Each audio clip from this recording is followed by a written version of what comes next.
I'm Natalie Jensen, 34, and I've been happily married to my husband, Ethan, for 5 years. My younger brother Ryan and I have always been incredibly close, more like best friends than siblings.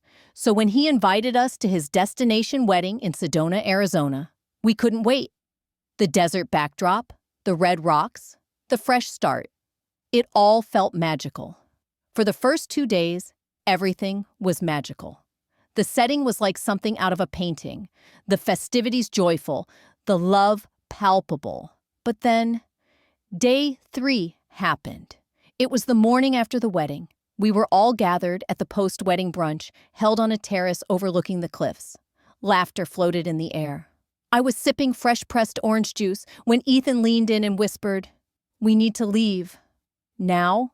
I blinked. "What? Why?" I whispered. My fork paused midair. He looked me straight in the eye. "You seriously didn't notice?" "Notice what?" I snapped, my pulse beginning to race. Ethan hesitated for a second. "The bride. She's not who you think she is." What he said next made my stomach churn. But before I get to that, if you've ever had a bad feeling about someone your family trusted too quickly, drop a comment below. And hit like and subscribe if you believe instincts are rarely wrong. You'll want to hear what happened next. We had arrived at the Agave Springs Lodge on Thursday afternoon, 3 days before the ceremony. Ryan had reserved a stunning private villa tucked into the Sedona Hills. The air smelled of pine and red dust, and every sunset was a masterpiece. My parents, Linda and Charles, were already there when we arrived. Mom lounging on the stone patio in her oversized sun hat. Dad animatedly pointing out hiking trails to Ryan with the excitement of a kid with a new toy. "Natalie!" Ryan had shouted, bounding over to me as soon as we stepped out of the car. At 31, he still had that boyish grin and open heart that made everyone feel like family. He scooped me into a hug and gave Ethan a warm handshake-turned-bro hug. "Where's your beautiful bride?" I teased. "She's upstairs with her bridesmaids, getting glammed up for tonight's dinner," he said with a proud smile. "You're gonna love Chelsea. She's amazing." I'd only met Chelsea twice before, once during Thanksgiving and again briefly at their engagement party back in May. Both times she'd been sweet, but distant. Pleasant, but unreadable. Ryan had met her just under a year ago at a corporate retreat in Scottsdale. The relationship had taken off like wildfire. Engaged within 5 months, now married 10 months later. Everyone seemed enchanted, except Ethan. What he'd seen and what he was about to tell me would change how I viewed everything that had happened that weekend. And it would shatter my image of the perfect wedding. Here we were. "Your room's on the 2nd floor, East Wing," Ryan said, grabbing one of our bags. "Mom and Dad are in the West Wing. Chelsea and I are in the guest casita across the courtyard. Tradition and all that." The villa was stunning. Warm stucco walls, exposed beams, and soft desert tones everywhere. Our suite had a king-sized bed, a private balcony overlooking the Red Rock Canyons, and a bathroom so large I half-joked to Ethan we could sublet it on Airbnb. As I unpacked, Ethan flopped onto the bed, his hand gliding across the sheets. "This place must be costing a fortune," he murmured, his voice tinged with awe. "Chelsea's parents are paying for most of it," I explained. Her dad, Robert, a real estate mogul out of Phoenix, seemed impressive. Ryan said he owns entire blocks downtown. That evening, the welcome dinner took place on the villa's terrace. Twinkling lights hung from iron arches, and round tables were set with crisp linens and cacti centerpieces. The sunset turned the cliffs molten orange. I spotted Chelsea immediately. She wore a fitted white cocktail dress, her platinum hair in soft, cascading waves. She was radiant, tall, poised, effortlessly elegant in a way that usually triggered my insecurities. But I smiled, genuinely, as she approached. "Natalie!" she exclaimed, pulling me into a hug. "Ryan says you two were inseparable growing up. I need all the embarrassing stories." There was something almost performed about her excitement, but I brushed it off. Nerves, I figured. I introduced her to Ethan. They'd only met briefly at the engagement party. "The famous doctor," Chelsea said with a wide, practiced grin. Ryan told me you just made attending at Banner University. That's incredible. Ethan raised an eyebrow, impressed. Thanks. And congrats on the MBA. Ryan said you wrapped up at Stanford? Oh, that. She waved a manicured hand. My dad's well connected in the finance world. I've had a few offers already, but nothing official. All night, I watched her float from table to table, her attention laser-focused on each guest. She remembered names, details, asked the right questions. She had my mother chuckling about gardening and had my father, a tough nut to crack, explaining his investment strategies like she was a junior associate in his firm. She's a charmer, Ethan whispered, sipping his wine. Knows how to play a crowd. She makes Ryan happy, I murmured back. That's what counts. The next day, the rehearsal went off like clockwork. Chelsea was a vision in dusty rose chiffon, clipboard in hand, directing bridesmaids, parents, and caterers like a seasoned general with a smile. Everything about her was polished and precise, from her tone to her timing. By that point, I started to notice little things. How no one questioned her, how Ryan deferred to her on every detail. Still, I told myself she was just organized. Confident. I had no idea what Ethan had already picked up on. But that night, as I replayed the day's events in my mind, something inside me began to shift. And by brunch the next morning, everything would come crashing down. There was one strange moment that afternoon. I went back into the main house to use the restroom and paused near the guest bedrooms. That's when I overheard Chelsea's voice coming from one of the rooms, except it didn't sound like her usual cheerful tone. It was sharper, clipped, almost commanding. I don't care what it takes. Just handle it, she was saying. We've come too far to mess this up now. I froze in the hallway, heart quickening. Seconds later, the door creaked open. Chelsea stepped out, her demeanor shifting instantly. Gone was the edge in her voice, replaced with that familiar, warm smile. Natalie, she said brightly, minor flower emergency, total drama over centerpiece heights. You know how weddings go. Her voice had returned to its melodic tone, like nothing had happened. She brushed past me casually, and I noticed she was holding a phone with a blue case. Later that evening, at the rehearsal dinner, I saw her texting again, but now her phone case was red. It struck me as odd, but I brushed it off. Lots of people had work phones. Maybe she was just organized to a fault. Chelsea gave a heartfelt speech about how she never believed in perfect love until she met Ryan, and how grateful she was to be welcomed into our family. My mother teared up.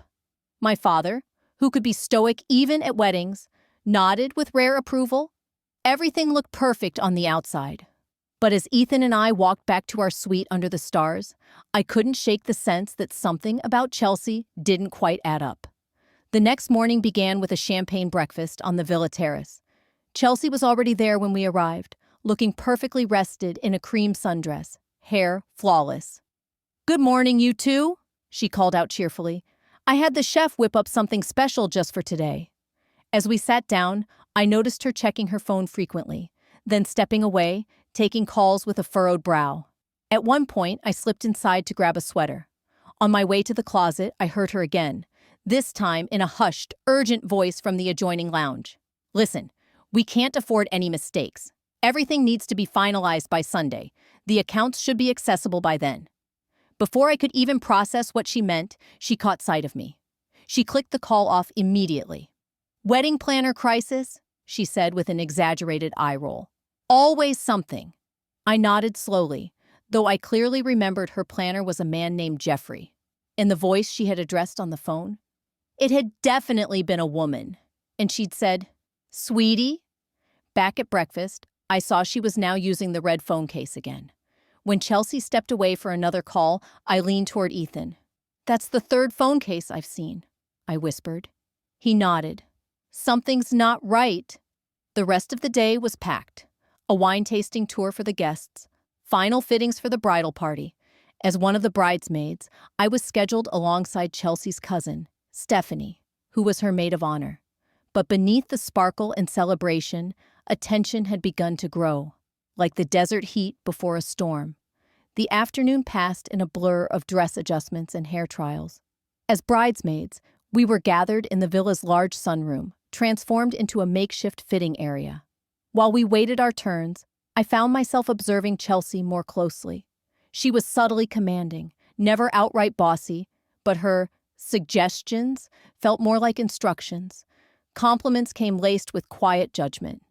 "Ashley, sweetheart, this style flatters you so much more than what you originally wanted," she said to one bridesmaid with a polished smile. Ashley nodded faintly, clearly unsure. When the hairstylist offered a slight tweak to Chelsea's intricate updo, her eyes narrowed. "A beat too long." "I think we'll stick with the original," she said coolly. "It's my special day, after all." Her tone was pleasant, but the edge beneath it was unmistakable. During a break between fittings, I chatted with Stephanie, Chelsea's cousin and maid of honor.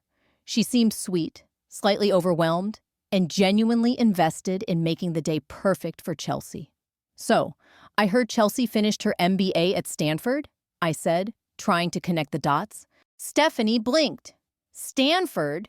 I thought she went to UCLA for grad school. But maybe I'm wrong. There are so many cousins. It's hard to keep track." Before I could ask more, Chelsea reappeared, her arm curling around Stephanie's. "What are you two scheming about?" she asked with a laugh, though her eyes were a shade too sharp. "Just getting to know each other," I replied, smiling smoothly. Later that afternoon, I overheard an exchange that sent another ripple of unease through me. Jeffrey, the wedding planner, approached Chelsea to clarify a minor seating change. He'd spoken with grace and caution, but Chelsea's reply was swift and cutting. "I don't pay you to bring me problems, Jeffrey. I pay you to fix them," she snapped. Her voice was cold, flat with irritation. It made the hair on my arms rise. The moment she noticed me watching, her demeanor changed instantly. "Oh, Jeffrey, I'm so sorry," she said, placing a delicate hand on his forearm. "The stress is just catching up with me. Please arrange the tables however you feel is best." He smiled politely, but I could see it in his eyes. Relief mixed with something close to fear, like someone used to walking on eggshells. That evening, the bridesmaids gathered for a dinner at a cozy restaurant downtown. The mood was festive, filled with toasts and laughter. But Chelsea excused herself multiple times, always stepping out for a call. Each time she returned, her smile seemed a little tighter. As we left the restaurant, I saw Ethan waiting in the lobby. He'd attended the groomsmen's dinner with Ryan, which had apparently wrapped early. "How was your night?" I asked, linking arms with him as we stepped into the cool desert air. "Interesting," he said, his tone careful. "Why? Something happen?" Ethan hesitated. "Probably nothing.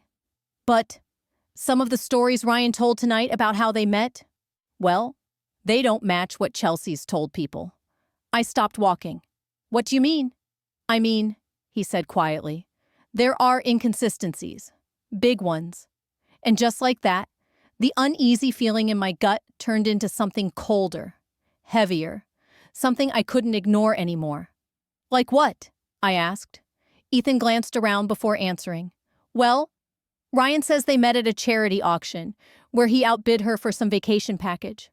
But tonight, one of Chelsea's friends swore up and down that Chelsea always tells the story about meeting him when she spilled coffee on his laptop at a cafe downtown." I frowned. "That's inconsistent." "Exactly," Ethan said. "It could be innocent, just different versions of the same story, but it doesn't feel that way." I nodded slowly. Maybe they're just remembering different first impressions. Ethan agreed with a shrug, but I could see the doubt in his eyes. And truthfully, I felt it too.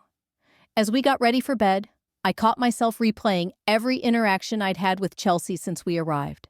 The compliments wrapped in correction, the perfect smile that cracked under pressure, the 2 phones, the strange calls, the contradiction about her MBA. It was all subtle, but it added up to something I couldn't ignore. Then I reminded myself, this was a high-stakes event. Weddings brought out stress in people. Maybe I was just being overprotective of Ryan. Still, the unease sat with me as I drifted off to sleep. The wedding day dawned bright and clear. From our suite, I could see the garden staff preparing the ceremony space, rows of white chairs, a floral archway blooming with roses and desert greenery, soft music wafting on the breeze. It was picturesque. Despite everything, I promised myself I'd stay focused on the moment. This was Ryan's day, and he was clearly in love. Who was I to interfere based on a handful of strange moments? When I arrived at the bridal suite, it was pure chaos. Steamers hissing, dresses rustling, laughter bouncing off the walls. In the center of it all, Chelsea sat like a queen, perfectly poised, a makeup artist working on her foundation, while a hairstylist smoothed out every last strand of her elaborate twist. She looked stunning. "Natalie!" she exclaimed when she spotted me. "Come sit with me." I stepped closer, unsure of what to expect. "I have something for you," she said, gesturing to a small box on the vanity. Inside was a delicate silver bracelet, centered with a single pearl. "It's just a thank you for welcoming me into your family," she said, meeting my gaze in the mirror. "Ryan says you're his rock. Your approval means a lot." I blinked, caught off guard by her sincerity. For a moment, I felt genuinely moved. "It's beautiful, Chelsea. Thank you," I said, fastening it around my wrist. And just like that, I felt guilty for all my suspicions. The ceremony was breathtaking. Ryan looked both terrified and exhilarated in his tuxedo. When Chelsea walked down the aisle in a designer gown that shimmered under the Arizona sun, audible gasps came from the crowd. Ryan's face, it said everything. Awe, adoration, joy. Their vows were heartfelt. Chelsea spoke of finding her forever home in Ryan and our family. Her voice cracked just enough to draw sniffles from the guests. As they exchanged rings and kissed, I pushed my doubts to the edge of my mind. Whatever Chelsea's flaws, Ryan was happy. And for now, that was enough. It was clear Chelsea loved my brother. Or at least, she knew how to make it look that way. At the reception, she was the picture-perfect bride. Floating effortlessly from table to table, she charmed every guest she spoke to. Her laugh was warm, her posture flawless, her attention intentional. She was particularly attentive to my parents, refilling their glasses before they could ask, drawing them into conversations with her own family members. Or, at least, the people she claimed were family. I mentally placed quotation marks around the word family, because something didn't sit right. Chelsea seemed to have very few relatives present. There was Stephanie, her maid of honor and cousin. An older couple introduced as her aunt and uncle. Her parents, of course. Her father, a silver-haired man in a tailored suit who barely spoke but observed everything with unnerving intensity. As Ethan and I danced to a soft, instrumental version of Can't Help Falling in Love, I leaned in and whispered, "Where are all her Stanford friends? Or anyone from childhood?" Most of the guests seemed to be her parents' friends or Ryan's. Ethan's brow tightened. "I noticed that too. And have you picked up on how her accent shifts? It's subtle, but depending on who she's talking to." I nodded slowly. "Yes. With my parents, it's pure West Coast, polished. But with her uncle, there's a lilt, almost Midwestern. Maybe she's one of those people who unconsciously mirrors others," I offered, though the words felt hollow. I didn't believe it either. As the night wore on, I became more observant. Chelsea guided conversations, intentionally steering people toward or away from each other. She seemed especially focused on keeping my father, a green energy investor, locked in deep discussion with her father. At one point, I caught a fragment of their exchange. "Thomas, with your expertise in sustainable energy and my reach into Asian markets, we could build something revolutionary," her father said smoothly. Dad nodded, clearly intrigued. "I've been trying to get into those markets for years, but the red tape? I have ways around those," Chelsea's father replied, smiling thinly. The smile didn't reach his eyes. I scanned the room, finding Ethan near the edge of the dance floor. He wasn't dancing. He was taking photos, not just casual reception shots, but deliberate ones. Chelsea with different people, at different tables, in mid-conversation. When I asked him about it later, he shrugged. Just capturing memories. But there was a tone in his voice I recognized. That quiet edge he used when he sensed a medical case wasn't what it seemed. When he had a hunch, but needed confirmation. The celebration continued until long after midnight. Laughter and music drifted through the villa gardens. On the surface, It was a perfect evening. But by the time Ethan and I slipped back into our suite, kicked off our shoes, and collapsed into bed, the exhaustion hit me alongside something heavier. I stared at the ceiling fan turning slowly overhead. I should have felt joy. Instead, I felt uneasy. Something about the day had felt wrong beneath all its perfect sparkle. "Did you enjoy yourself?" Ethan asked as we got ready for bed. "Yes," I answered automatically, then amended, "mostly." He paused, pulling off his watch. "It was an interesting day." The vague response hung between us like a question neither of us wanted to finish. We climbed into bed, exhausted but restless. Sleep came slowly, and not peacefully. The post-wedding brunch was scheduled for 11 a.m. in the villa's garden. Despite the late night, most guests showed up, albeit a little slower than usual. Bloody Marys and mimosas were flowing, a buffet table groaned with food, and soft music drifted on the breeze. Ryan and Chelsea sat at the center table, newlyweds glowing, accepting hugs and congratulations. Chelsea looked completely transformed again. Gracious and understated in a white sundress, her hair pulled into a casual ponytail, a perfect portrait of effortless charm. Ethan, though, was anything but relaxed. He kept checking his phone, stepping away repeatedly for brief but urgent calls. "Everything okay?" I asked after the third time. "Just hospital stuff," he replied, eyes still on the screen. That alone was strange. Ethan never let work interfere during vacations, especially not ones involving family. Something was up.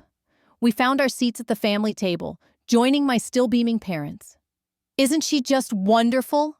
my mother said, glancing fondly toward Chelsea, who was laughing brightly at something a groomsman had said. "So poised, so accomplished," she added. "And those business connections through her father," my dad added, lowering his voice. "We had a fascinating chat last night. There may be some synergy there." I turned to him, surprised. "Dad, please tell me you're not actually thinking of investing with someone you just met." My father gave a tight smile. "Robert isn't just someone, Natalie. He's got a proven track record across multiple sectors. We're meeting for lunch next week in Chicago to go over specifics." My stomach turned. This wasn't like my father. He was always meticulous about vetting his business contacts. Something about Robert, Chelsea's enigmatic silver-haired father, felt off. Before I could respond, Ethan's phone buzzed again. He glanced at the screen, and I watched his jaw tighten. "Excuse me," he muttered, rising from the table. Through the window, I saw him pacing on the lawn, phone pressed tightly to his ear. His tone was low, intense. 15 minutes later, he returned. His face was grim. As Ethan sat down, Chelsea appeared, gliding over like a hostess, still working the room. "Thomas," she said warmly to my father, "I meant to ask about your take on the Sherman portfolio approach to diversification. Ryan mentioned you've had great success applying it. I'd love to hear your thoughts." My father lit up, launching into an animated explanation of his proprietary strategy, one that wasn't public, something he'd developed and guarded for decades. But that's what hit me. How did Chelsea know about it? That strategy had never appeared in interviews or press releases? Even I only knew about it through dinner conversations growing up. I glanced at Ethan, who was already watching Chelsea intently, lips pressed into a firm line. And suddenly, I knew we were both thinking the same thing. Something wasn't right, and it was time to find out exactly what. As my father and Chelsea continued discussing investment strategies filled with terms I couldn't fully grasp, Ethan leaned toward me, his breath warm against my ear. "We need to leave. Now," he whispered, low and urgent. I blinked. "What?" "We can't just leave in the middle of brunch. The wedding was yesterday." "Trust me, Natalie," he said, eyes scanning the table. "We need to go. I'll explain everything, but not here." Something in his tone stopped me cold. My stomach tightened. "Is it the hospital?" I asked, whispering. "An emergency?" He shook his head slightly and flicked his gaze toward Chelsea. "It's about the bride." I felt a chill creep down my spine. "What are you talking about?" I hissed, struggling to keep my voice even. Ethan's jaw clenched. "You seriously didn't notice?" The bride, Chelsea. She's not who she says she is. Not even close. My blood went cold.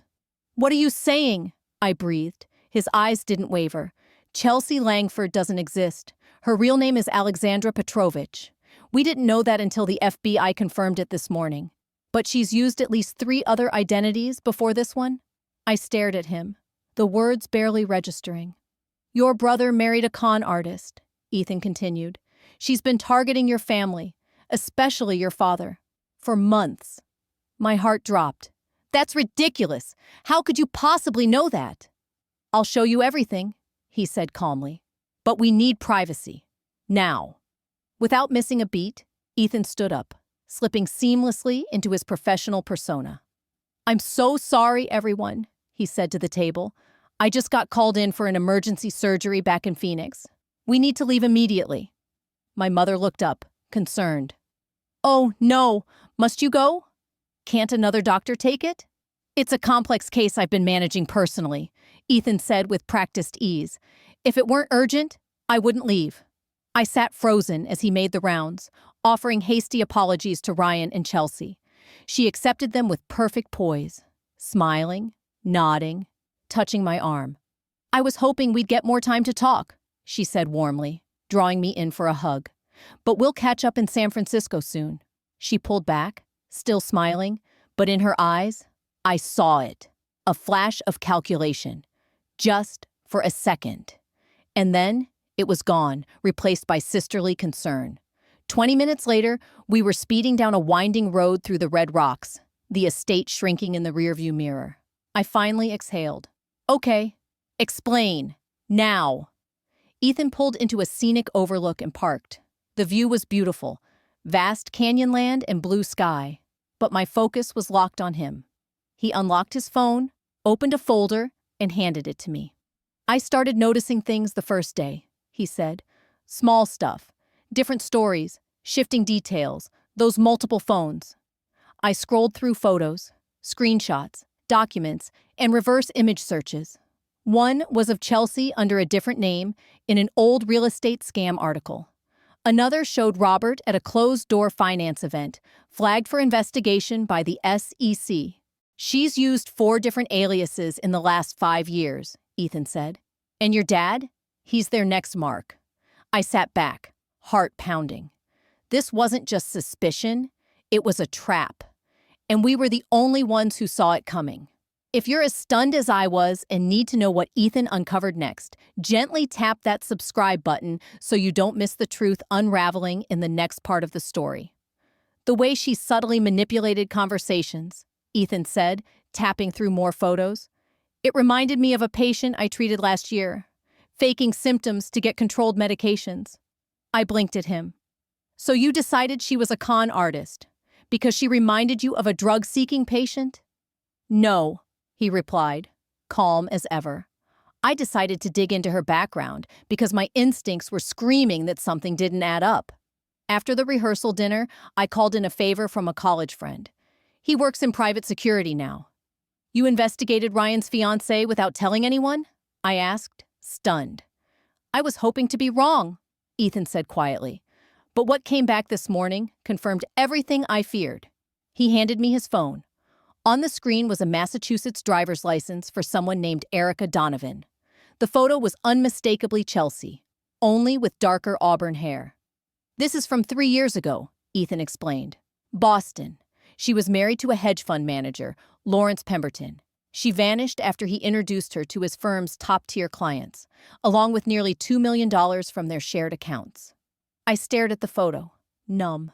He scrolled again, showing me images of her with different hairstyles, different aliases, Catherine Miller, Erica Donovan, Madeline Rhodes, always with wealthy men, always in upscale settings. This can't be real, I whispered. There are 3 confirmed identities she's used in the last 5 years, Ethan said. Every time, the same pattern. She marries or builds trust, gets access to family finances, and then disappears. I clutched the phone tighter. But Ryan doesn't have millions. Ethan looked at me grimly. Ryan wasn't the target. Your father was. Ryan was just the entry point. My heart sank. I stared at the screen, scrolling through news clippings, police reports, and even an FBI bulletin with a photo of Chelsea under the name Catherine Miller, marked person of interest in a series of high-dollar investment frauds. She's been operating for at least 7 years, Ethan continued. And she doesn't work alone. She usually has a team, people posing as family, friends, or business associates to lend credibility. I froze. The cousin, Stephanie, I murmured. Remember when she didn't know which university Chelsea went to? She said UCLA, not Stanford. Ethan nodded. Likely an actress. Same with the man posing as her father, Robert. My contact linked him to 2 other schemes. He gains trust by targeting wealthy business owners, offering insider access to foreign investments. It's all fake, Ponzi structures. I leaned back in my seat, the Arizona sun glaring through the windshield, but I felt cold, violated, furious. We have to stop this, I said. We have to tell Ryan. Ethan looked down at his phone again. We will, but we need to do it carefully. If she senses we're onto her, she could vanish and take whatever she can with her. I nodded slowly, trying to steady my breath. She had fooled all of us, but not for much longer. I scrolled through more of the documents on Ethan's phone, my fingers trembling. A scanned marriage certificate confirmed it. Erica Donovan had married Lawrence Pemberton in Boston 4 years ago. Another, under the name Catherine Miller, showed a marriage to Richard Hoffman in Seattle just 2 years back. What happened to them? I asked quietly. The other husbands? Ethan's face darkened. Financial ruin. Mostly. Pemberton lost nearly everything and had to declare bankruptcy. Hoffman caught on quicker and managed to recover a portion, but he still lost over $1 million. I swallowed hard. And now, she's going after Dad. It all clicked. The questions about his investments, her attentiveness, the feigned admiration of his business. It hadn't been respect. It was strategy. She's been probing him all weekend, I said slowly. And at brunch, Dad mentioned meeting with her father next week about a potential investment. I'm guessing that meeting would have ended with a wire transfer, Ethan said. Funds moved into an account they control. I looked out the windshield, replaying the moments I had ignored.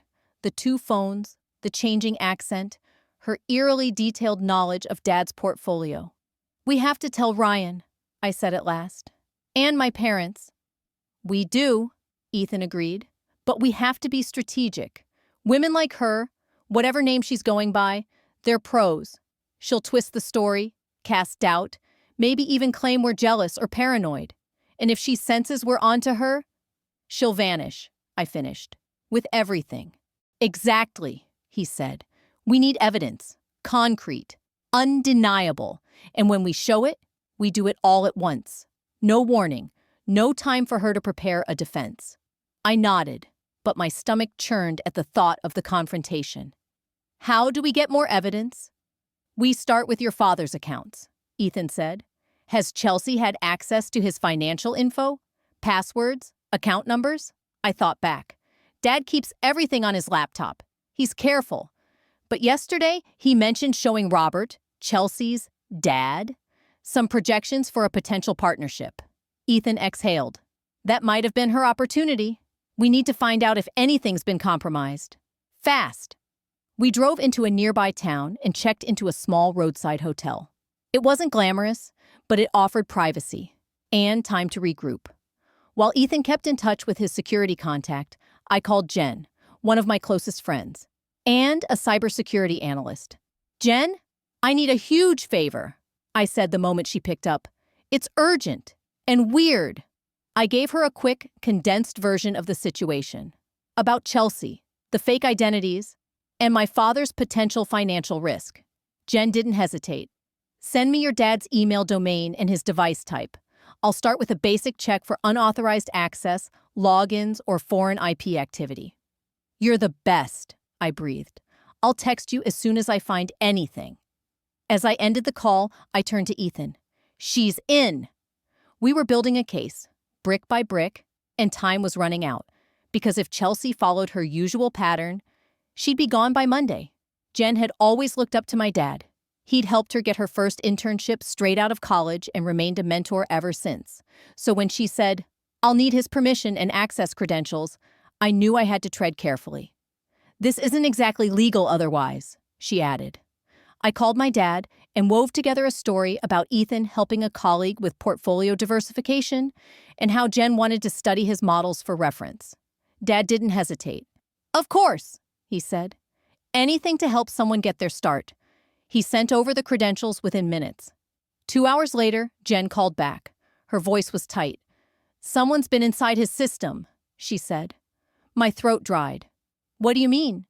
"They installed a keylogger, Natalie. Sophisticated. It's been running for 3 days, capturing everything: passwords, account details, financial correspondence." A wave of nausea rolled over me. "Can you tell who did it?" "The IP points to a device on the same Wi-Fi network as your dad's. It came from inside the estate. I've disabled it and changed the most sensitive passwords. But whoever did this already has a lot." I thanked her again, promising a full explanation soon. When I shared everything with Ethan, his jaw clenched. "We need to go back. Tonight. Before they move money or disappear." We drove straight back to the estate, arriving just as the caterers were clearing dinner. The air was thick with laughter and leftover music. I texted Ryan, "Urgent. About Chelsea. Please meet us privately."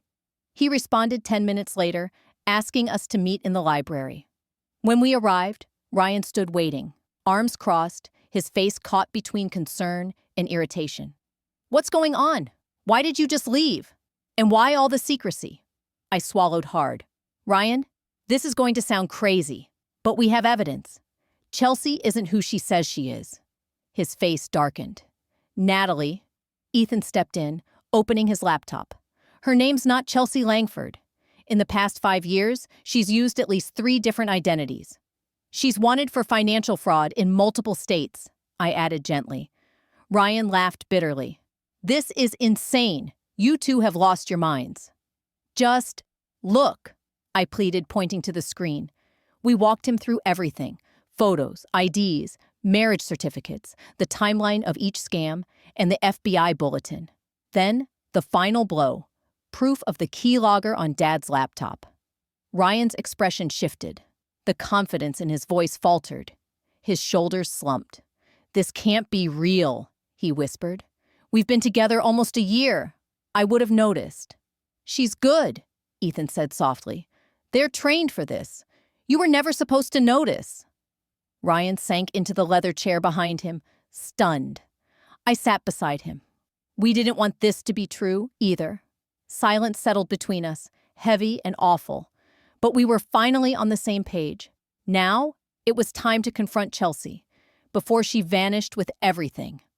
"They craft full identities, Ryan," Ethan said quietly. "Backstories, social media, even fake family. They usually work with small teams who help establish credibility." "If this is true," Ryan murmured, voice tight, "then nothing about our relationship was real." The pain in his eyes was gut-wrenching. I moved toward him, arms ready to offer comfort. But just then, the library door creaked open. Our father, Thomas, stood in the doorway, brow furrowed. "What's going on in here?" he asked. "Chelsea said you all disappeared after dinner." Ryan looked at me. I gave a small nod. "Dad," he said, more composed than I expected, "you need to see this. It's about Chelsea." My father's initial reaction mirrored Ryan's earlier disbelief. His voice rose as he scanned the screen. "This is absurd. You're accusing her of fraud based on what? Internet articles?" But Ethan calmly walked him through each detail: Chelsea's aliases, the fake marriage certificates, the FBI bulletin, and finally, the unauthorized access to Dad's financial accounts. His face hardened, eyes narrowing as realization settled in. "She was in my system," he whispered. "She's seen everything." "We need to involve the police," Ethan said. "Not yet," Dad replied sharply. "First, I want to hear what she has to say. Directly." Ryan had been staring down at a photo on his phone, one from the wedding ceremony. Then he looked up, voice shaking. "I want to be the one to confront her. Alone." "Absolutely not," I cut in. "She's dangerous, Ryan." She's my wife, he snapped, that word hanging heavy in the air. If anyone's going to confront her, it should be me. After a tense debate, we reached a compromise. Ryan would confront her, but we would all be present. Our father insisted on telling Mom, arguing she had a right to know what was unfolding in their own home. We gathered in my parents' suite, setting the scene.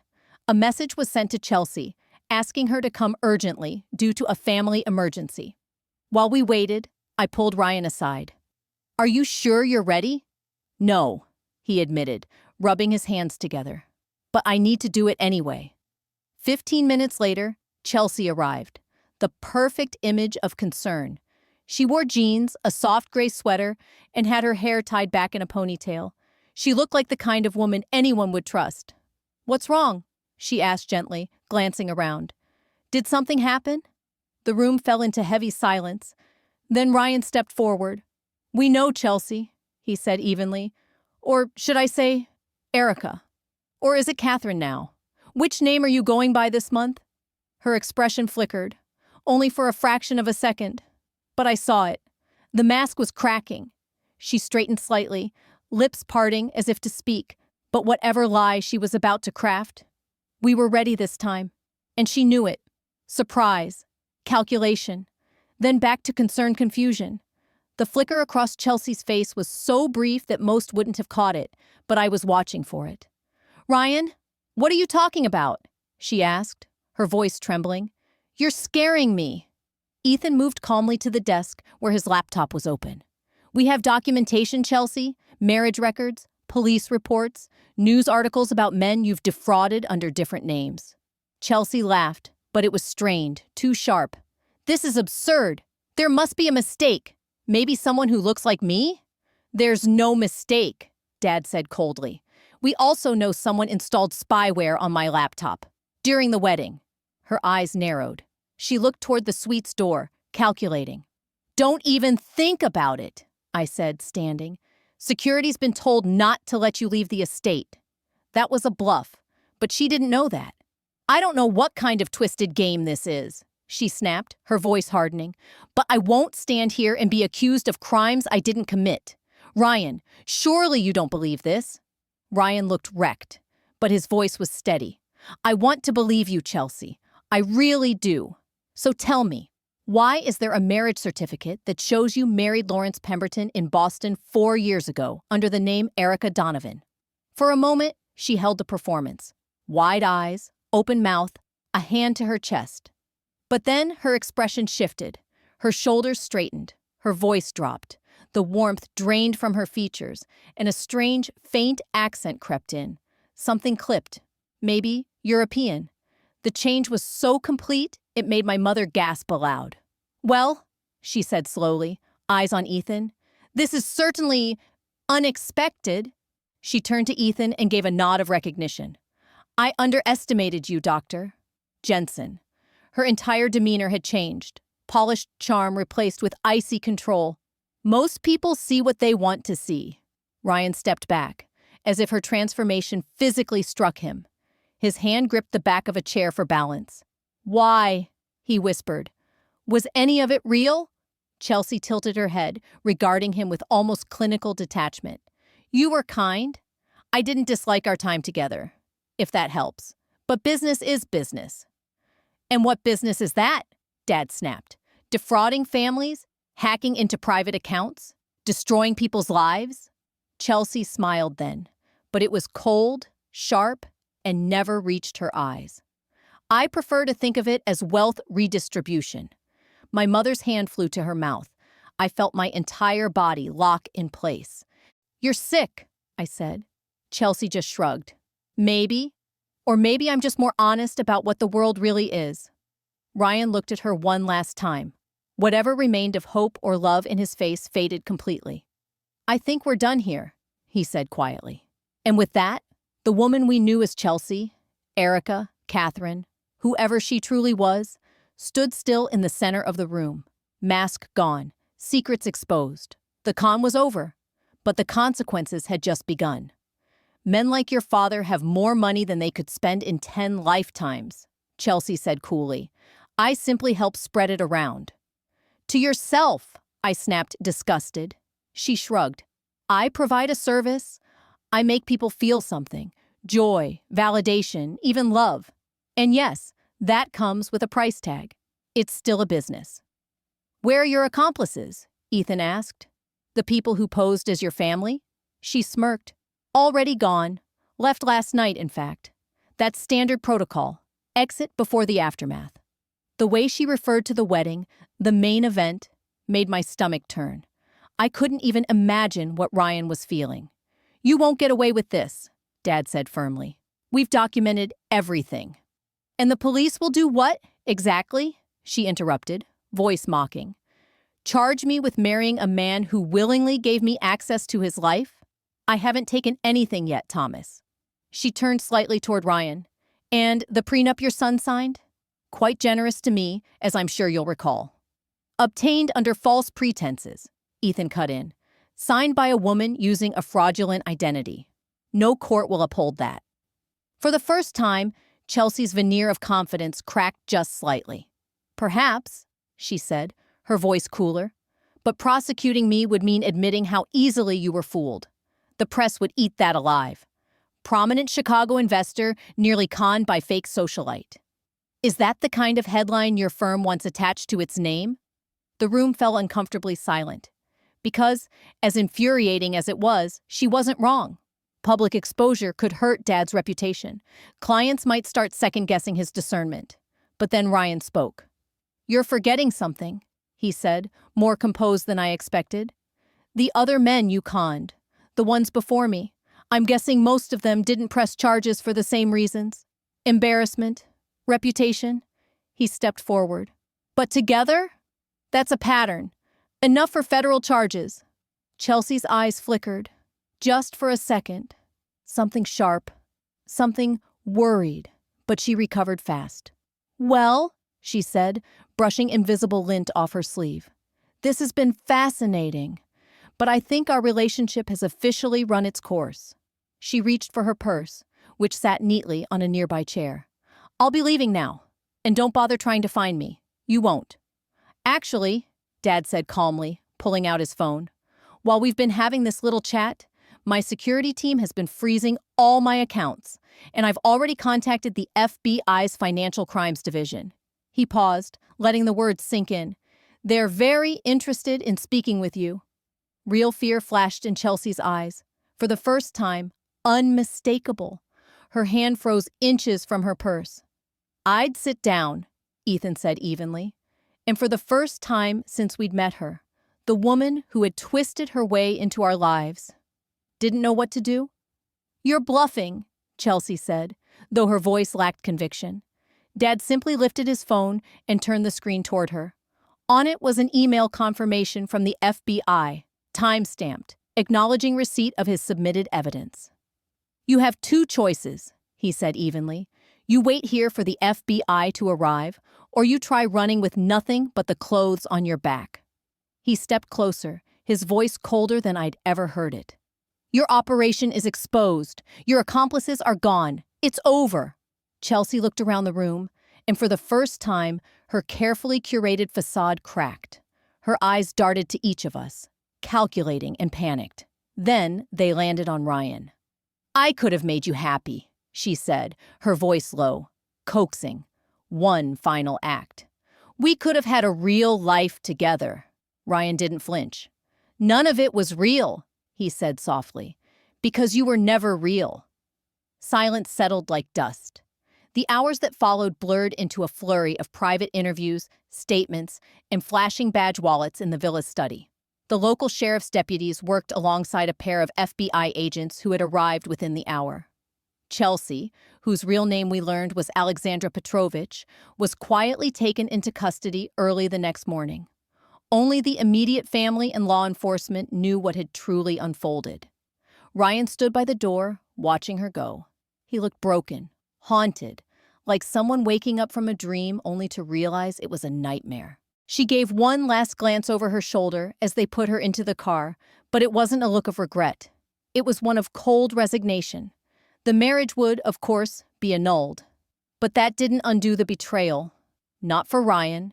Not for any of us. In the following days, we learned just how close she had come to succeeding. The keylogger she had installed on Dad's laptop had captured enough sensitive data to give her potential access to millions in accounts and assets. Had Ethan not acted when he did? Had Jen not jumped in so quickly? It's very possible Alexandra and her family would have disappeared with everything. The FBI had been tracking her for years under different aliases. Belgrade-born, Alexandra had run her first scheme at just 18. She had moved across continents, changed names, identities, and entire life stories, blending seamlessly into high society circles. Her crew was composed of professional con artists, people trained to pose as relatives, wedding vendors, investors. Some had already been identified by authorities. Others remained ghosts. Only our immediate family knew the full truth. To the rest of the world, the wedding had simply unraveled due to some undisclosed revelation about Chelsea's past. Most assumed it was immigration-related or an old scandal unearthed. It was easier that way. Cleaner. 1 week after the wedding, I found myself sitting in Dad's study, watching him nurse a glass of bourbon he hadn't touched. "I still can't believe I was so blind," he said quietly. "Reading people. That's supposed to be my job." "She was a professional," Ethan reminded him gently. "This is what she does, what she's always done." Dad nodded slowly, but I could see the self-blame behind his eyes. "I keep going over every moment, every conversation, trying to find the moment I should have known." "You couldn't have," I said. "Not alone?" But we weren't alone anymore, and that had made all the difference. Ryan spoke hollowly as he stared out the window of my parents' den. He had temporarily moved back into their home in Winnetka, unable to face returning to the San Francisco apartment he had shared with Chelsea, or rather, Alexandra. "I keep going over every conversation," he said, trying to see if there were signs I missed. "There were signs," I said softly, sitting beside him. "But they were subtle. She was skilled, manipulative in ways that made doubt feel like betrayal. The important thing is, she didn't succeed. The FBI's investigation revealed that Alexandra had been planning this for more than a year. She hadn't just stumbled into Ryan's life, she had targeted him deliberately after identifying Dad as a prime mark. His investment firm, managing over $300 million, had made him an attractive prize. Alexandra's backstory was elaborate and deeply convincing. She had created fake social media profiles that went back years, crafted a fabricated career history, and even hired actors to pose as former colleagues, mentors, and family members. People ready to vouch for her, if anyone checked. But the most chilling discovery was the storage unit the FBI uncovered just outside Phoenix. It had been rented under one of her known aliases. Inside, they found detailed dossiers on our entire family, our schedules, personality profiles, even notes on our emotional triggers and weaknesses. She had studied us like we were a case file. Every handshake, every compliment, every shared laugh had been calculated. In the months that followed, we all began a slow, painful process of healing. My father, once trusting and open with business partners, implemented layered security protocols across all his systems. He no longer kept financial documents on a personal laptop, and he brought in cybersecurity experts to evaluate every aspect of his business. My mother threw herself into supporting Ryan, arranging therapy, checking on him constantly, and making sure he was never left alone with his thoughts for too long. Ethan and I stayed in Chicago for 2 weeks after the wedding that wasn't. Every night, we called Ryan, sometimes just sitting silently on the line as he tried to process the magnitude of what had happened. Slowly, the calls grew longer, less strained. Eventually, he'd laugh again. 3 months later, Ryan made the decision to relocate to Chicago. He found a job at a mid-sized tech startup downtown and rented a modest but cozy apartment just a few blocks from my parents' home. It was a quiet act of reclaiming his life. 6 months out, he went on his first date, just a casual coffee with someone from his office. It didn't become anything, but that wasn't the point. It was a step forward. A year later, we gathered as a family. Not to celebrate exactly, but to acknowledge how far we'd come. We sat around the dining table, passing dishes, sharing stories. The energy in the room was lighter, Ryan was smiling again, telling stories from work and making Dad laugh. "I've learned something," he said after dessert, setting his fork down. "It's not that people can't be trusted.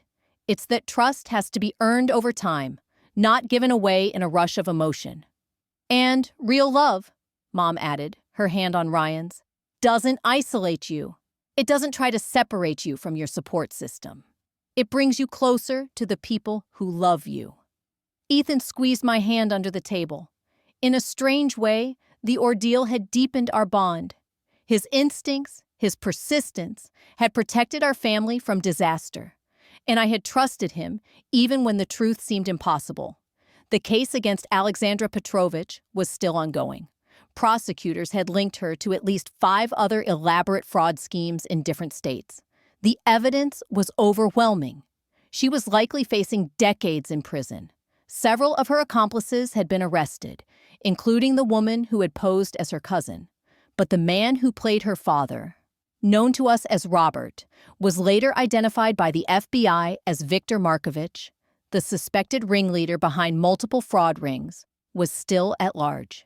The FBI believed he was the ringleader, orchestrating the scams from the shadows while using younger women as the charming front line.